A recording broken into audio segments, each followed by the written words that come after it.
Hey everyone, welcome back to another All Walk Sociology Deep Dive. Today, we're exploring something huge and ever-evolving, the new urban crisis.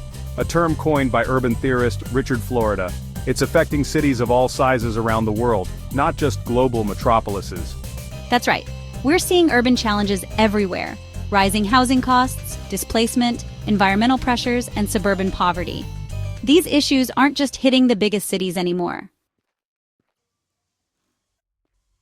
Exactly. We're basing today's conversation on an article titled Cities in Crisis, Navigating the Intersection of Capitalism, Urbanization, and Sustainability. It highlights some key contradictions in modern cities. On one hand, they're hubs of opportunity. On the other, they're increasingly unaffordable. Meanwhile, poverty isn't confined to downtown neighborhoods, it's growing in suburbs as well. That's the essence of the new urban crisis. And it's not just the cost of living, there's also the environmental angle. As cities expand, they generate more pollution, consume more resources, and are increasingly vulnerable to climate change. Think rising sea levels, floods, and extreme weather events. To unpack all this, the article suggests multiple sociological perspectives. First, Marxist conflict theory helps us see how capitalism drives both growth and inequality. For instance, consider a tech-booming city like Austin, Texas. It's rapidly innovating, but the wealth gap is widening. Right. Then there's structural functionalism, which focuses on how cities are meant to provide housing, transportation, and services. When these functions break down, like when housing is too expensive, it strains entire infrastructures and fractures community bonds. Finally, intersectional frameworks, like feminist and critical race theories, remind us that these issues affect people differently. For example, a middle-class white family won't face the same obstacles as a black single-parent household. So, how do we address these deep-rooted problems? A prominent example in the article is Vienna's social housing model. They prioritize affordability, rent control, public housing, and mixed-income neighborhoods, plus thoughtful urban planning to keep green spaces accessible. Exactly. Vienna is proof that cities can balance capitalist growth with a commitment to social welfare and environmental sustainability. But the big question is, can we adapt Vienna's model elsewhere? That's where recent events come in, like COVID-19, which upended traditional work patterns.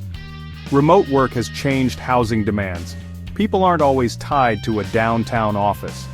Yet it's also revealed digital divides in communities lacking reliable internet or up-to-date tech infrastructure. Absolutely. The pandemic exposed how fragile our cities can be. It also highlighted issues of healthcare access and underscored the importance of inclusive urban planning that ensures no one is left behind. And then there's climate change. Cities are on the front lines, dealing with rising temperatures, more frequent natural disasters, and strain on water and energy systems. We have to think about sustainable urban development, from energy-efficient buildings to public transportation that cuts down on carbon emissions. All of this makes the new urban crisis a massive, complex puzzle. But it's not hopeless. We do have tools, from policy shifts to personal action, that can help us shape better urban futures. So how can you get involved? A few concrete steps. 1. Research how Vienna-style social housing might be adapted to your city. 2. Investigate how remote work is reshaping housing and community life in your area. 3. Explore examples of sustainable urban development like green roofs, solar energy, and energy-efficient public transit, and see if they're viable where you live. 4. Document how climate change is already affecting roads, flood controls, and public infrastructure. 5. Attend city council or local planning meetings and voice your opinion on housing and development policies. 6. Create or consult a resource list of local organizations working on sustainable housing and environmental initiatives. These steps might seem small, but collective actions can drive big changes. When citizens understand the issues and get directly involved, whether by voting, volunteering, or advocating, local governments and policymakers take note. The bottom line is, cities are powerful engines of innovation and culture, but they can also become places of inequality and environmental harm if we don't step up. The new urban crisis is a wake-up call. Exactly. From housing affordability and suburban poverty to climate resilience and public health, We all have a stake in our city's futures. Let's learn from the successes, like Vienna, and push for policies that make our urban spaces equitable, livable, and sustainable.